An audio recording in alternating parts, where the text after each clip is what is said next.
soin 2.0. Un podcast de l'association Phoenix. Bienvenue dans le podcast de l'association Phoenix, Soins en santé mentale. Dans le cadre de la 3e édition d'Écran Total, nous vous proposons un voyage en santé mentale sous le prisme du numérique.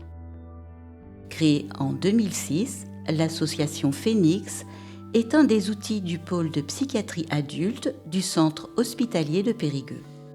Elle propose des ateliers thérapeutiques collaboratifs entre soignants et soignés. Ce podcast s'adresse aux personnes curieuses, intéressées ou touchées par ce sujet. Épisode 4. Internet face à la maladie, un ennemi ou un allié? Mais tu as pas l'air malade. Tu devrais te bouger et sortir un peu, ça irait mieux. Oh, c'est une question de volonté. Tu fais rien de la journée. Tu aurais pu passer l'aspirateur. Ça fait un moment là que t'es en arrêt. Mais tu reprends quand le travail? Je ne comprends pas. Tu as tout pour être heureux. Vas-y, habille-toi maintenant. T'en as pas marre de rester toute la journée au canapé? Faut te bouger là. Tu as vu un médecin? Tu as le temps maintenant, tu pourrais faire le ménage, la cuisine. Tu te laisses aller, hein. Mais bon, tu vas bien maintenant. C'est des phrases qu'on entend souvent qui sont très culpabilisantes. Déjà, on n'est pas bien. Et en plus, on se sent encore moins bien parce que c'est très, très, très culpabilisant d'entendre ce genre de choses. Tu devrais sortir comme si on n'avait pas essayé. Et du coup, après, on essaye de chercher des solutions, enfin, quand on peut. Et c'est là qu'Internet intervient. Et on trouve tout sur Internet. C'est devenu un outil... Et n'importe quoi. Et voilà, c'est ça. Je voulais pas le dire, mais je le pensais fort. On trouve tout et n'importe quoi. Donc, alors moi, j'évite j'évite les forums parce qu'il y a toujours l'avis de Pierre-Paul Jacques. Alors moi, je suis pas du tout allée sur ce genre d'informations, de forums et tout ça, parce que c'est quelque chose qui me faisait peur, en fait. J'avais peur d'avoir des mauvaises informations et d'avoir finalement le moral un peu miné après avoir lu des choses qui sont parfois dures à voir ou à entendre. Disons que ça participe aussi un peu de la stigmatisation. C'est vrai. De mon côté, moi, j'ai pu aller vers des chats, en fait, complètement anonymes.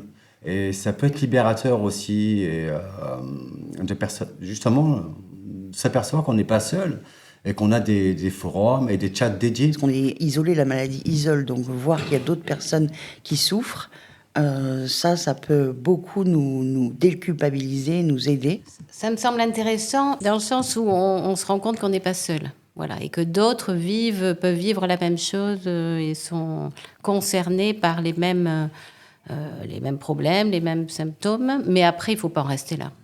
Alors, du coup, pour moi, c'est pas quelque chose qui est sécurisant, en fait.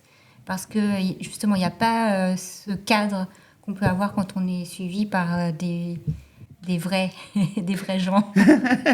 Mais par contre, sur des sites officiels comme le site de l'UNAFAM ou même les centres hospitaliers, ou si on tape psychiatrie, on tombe en Dordogne, par exemple, sur Montpont ou le centre hospitalier de Périgueux, et on a quand même des numéros de téléphone, des contacts qui peuvent amorcer, en tout cas, un début de soins ou une prise de contact pour tenter de faire quelque chose pour aller mieux.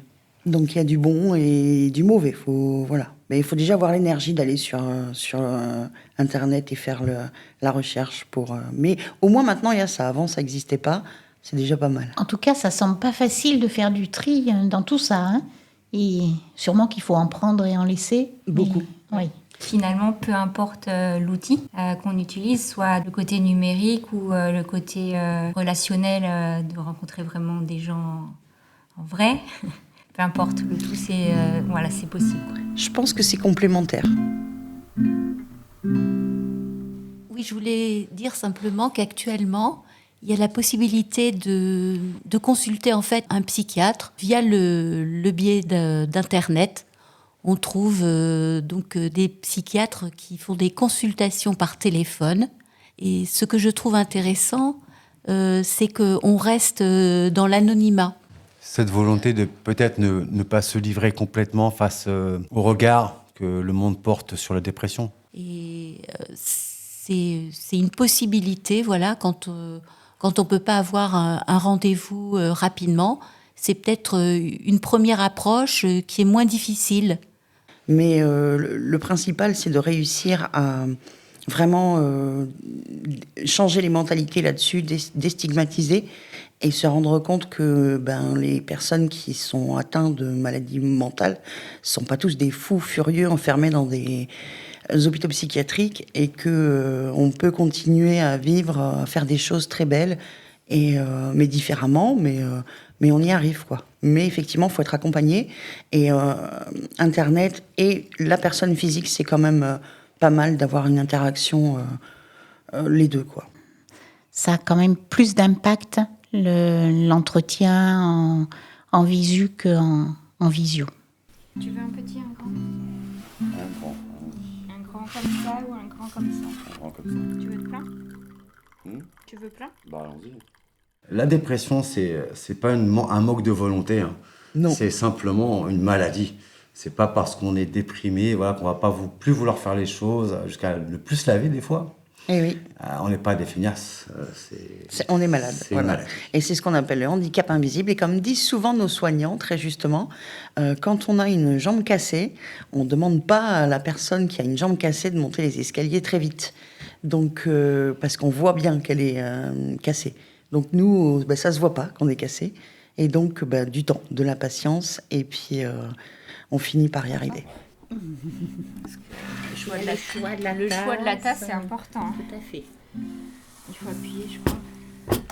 Ouais, pas plus sur la languette. Et on parlait tout à l'heure du fait de ne pas se sentir seul aussi face à la maladie. Ça me fait écho à la pérédance. La pérédance, en fait, c'est un partage d'expériences autour de la maladie, mais ce sont des personnes qui ont l'expertise de cette maladie, qui peuvent témoigner, qui peuvent communiquer avec d'autres personnes qui découvrent, qui rentrent dans la maladie, qui sont à un autre stade. Et ce partage d'expériences est d'une richesse extrême. Et nous, soignants, nous l'avons pas. On a la théorie, mais on n'a pas l'expérience et l'expertise de la maladie. Et ça, c'est important aussi dans le fait de ne pas se sentir seul. Ça s'appelle l'expérience du vécu. Voilà. Ne t'inquiète pas, si tu peux pas le faire aujourd'hui, tu pourras le faire demain, c'est pas grave. Aujourd'hui, il fait pas beau, mais demain, le ciel brillera. Ta bonne mine aujourd'hui. Ça n'a pas toujours été comme ça, et ça ira mieux. Et ça va aller. Ça va vite passer. Tu vas y arriver. Ensemble, on va y arriver. Je te comprends, je suis avec toi. Prends ton temps. On a le temps. Prends du temps pour toi. Tu n'es pas seule. Je suis fière de toi, ma fille. Il y a toujours du soleil au-dessus des nuages.